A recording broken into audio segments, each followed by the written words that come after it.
everyone, it's Patty. I just wanted to share with you guys what I am using for my morning basket for this month.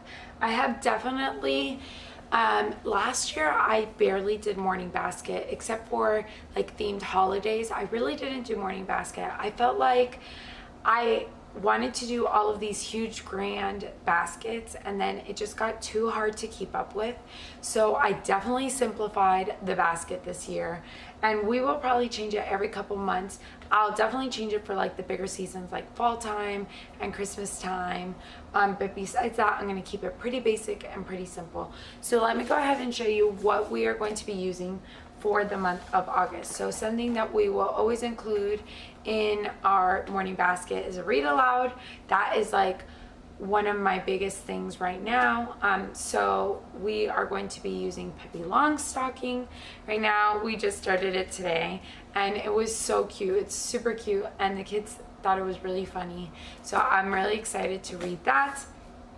Then we're going to have a poetry book. I have heard so many people recommend this one. So it's called Outside Your Window. We have a couple poetry books and the kids really enjoy memorizing poems. They really like silly poems. So if you guys know of a really fun, we have Where the Sidewalk Ends. That was my favorite childhood silly poem book. But if you guys know of a really fun, cute, silly poem book, definitely let me know in the comments down below, because they love silly poems. So I would love to hear of a silly poem recommendation book. Then another thing that is always going to be in our morning basket is a devotional. We just got this one, Long Story Short, and it's 10-minute devotions to draw your family to God.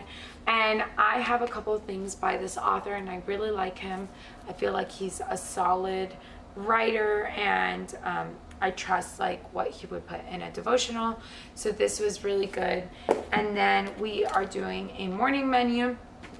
And so far, I kind of pulled Meaningful Menu when the beginning of the virus started. She offered a few of her menus for free. And then I also purchased her preschool menu and I kind of combined them. And there are still a couple things I want to add to the menu, but I'm not sure what yet. So if you guys have any suggestions, let me know. So far, I just have the beautiful cover. I love her covers. Then I have this Garden of the Year poem because I thought that would be really cool, since we're going to be doing, like, it's all the months and we're doing calendar time, and I thought that would be really fun. Then I just have a hymn. I have some nature poetry where those are shorter. That's from her preschool menu. So I'm going to actually have the kids memorize a poem I think we're going to try to do one a month. Then she has the catechism, which is the main reason I bought her preschool menu.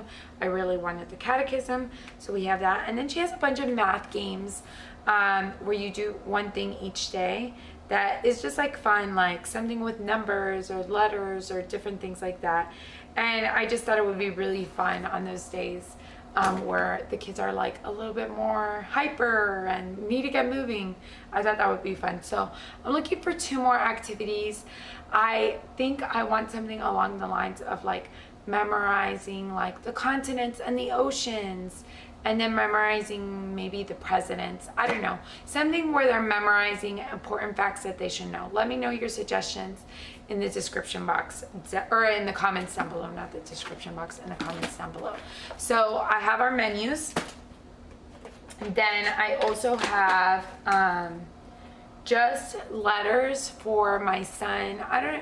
We're gonna be doing these at some point in the morning, so I just threw them in the morning basket. And then some math facts, and then another ring of cards where I'm gonna put like my daughter's sight words that she's learning that year. So kind of little activities for each of them. And then the last thing I have in the morning basket is I picked up, we didn't use this today because I'm going to rotate between these two. I saw on a few different morning basket videos, a lot of people have like kind of brain break things for reading a lot. So I picked up this Smarty Pants. This is so cute. We used it this morning. The kids loved it. It is 120 brain building cards with questions, puzzles, and games.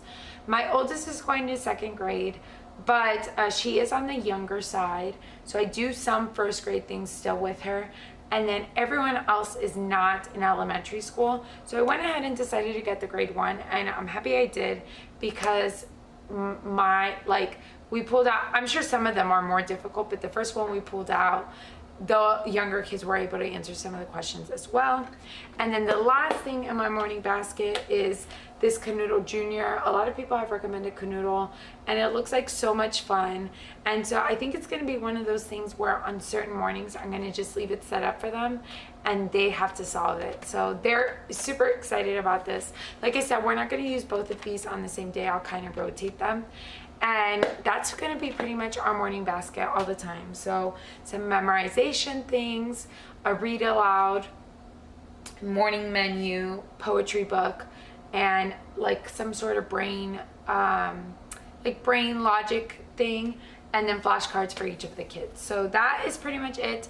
I'm not doing flashcards for my littlest because she's only 2, so she definitely does not need that, but just something to get them like their brains going fast in the mornings. So that is our morning basket. I also want to show you my basket. I've had this one for 2 years now, and it is going strong, super high quality, definitely an investment piece, but well worth it because it's such good quality, and I love just being able to grab the handle and go. So that is my morning basket. Now I want to show you our kind of like schedule and routine for the day. Okay, so I apologize about the lighting. I know it's not very good, but I just wanted to show you really quick where I keep my schedule and loop schedule. This is in our dining room where we do part of our schooling. We do the other part obviously in our homeschool space, but we do a portion of it at the dining table. And I got this board recently from Hobby Lobby for $30, and it's magnetic. So I thought it would be good to post the schedule on the board. That way the kids have it to look at. So let me go ahead and give you a close-up of our schedule. So we school 4 days a week, and we do year-round schooling. So we take smaller breaks in between, and then we do a lot of schooling during the summer too, and that's just what works for us.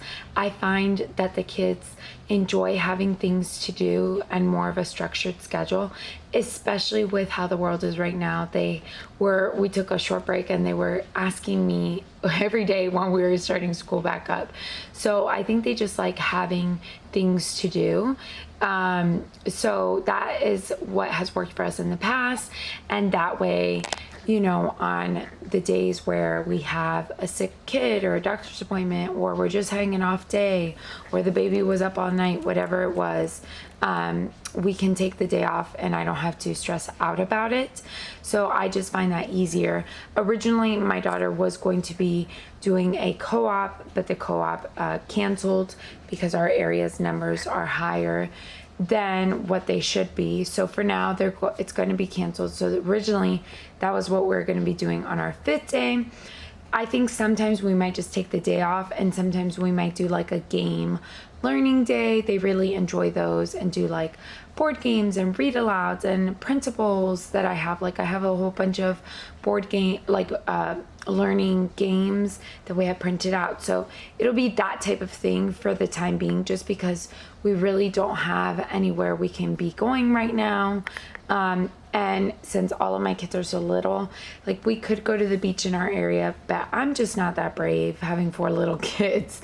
So we're pretty limited for now.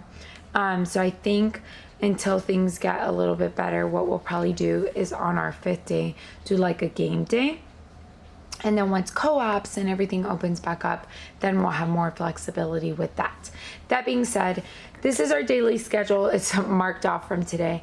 Every day we will be doing morning basket, or at least for the 4 days of school, like set school, structured school that we have.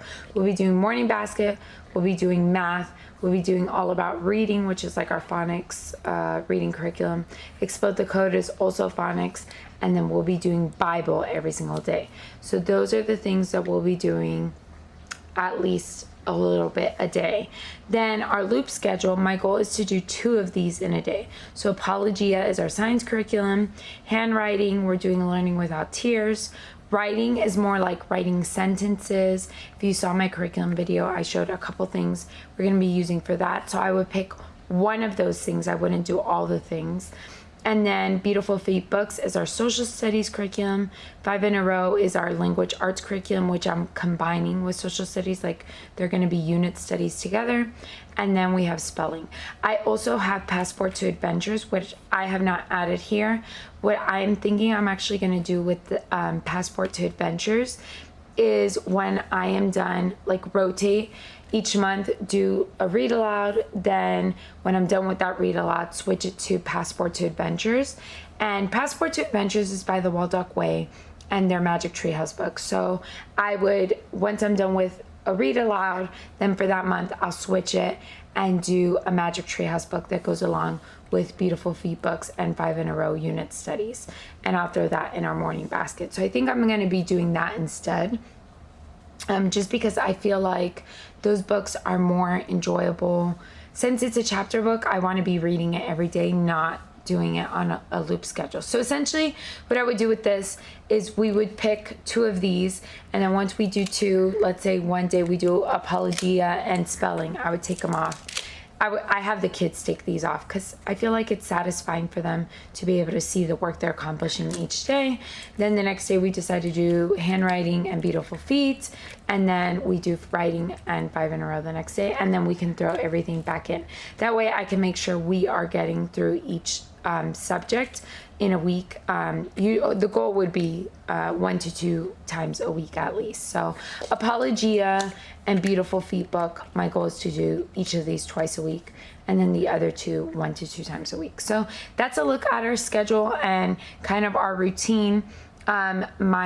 These like morning basket is a family subject, Bible is a family subject. Then what I try to do for math is I try to have an activity for each of the kids, and then while I'm doing all about reading, the same, I try to have something for each of the kids. And then Explode the Code, my daughter does independently. So that's kind of our routine, and look at that. If you have any questions, please feel free to let me know.